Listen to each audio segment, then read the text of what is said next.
Hey everyone, welcome back to our channel How to Tutorials. If you want to personalize your AliExpress account, here's how to upload or change your profile photo using the application. First, open the AliExpress app, tap on the account button at the bottom right.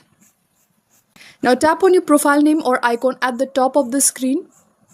And here you can see a button for edit, tap on it and tap on photo. A prompt will appear informing you that uploading pornographic or inappropriate pictures is forbidden and may result in your account being blocked. Tap OK. Choose a photo from your gallery and tap the tick button at the bottom right. Here, crop the picture according to your preference. This is perfect for me and tap Done.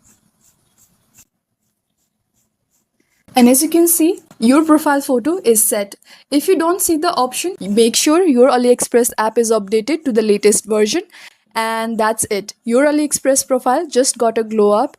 Like, share and subscribe for more easy tutorials. Thank you for watching and I'll see you in the next one.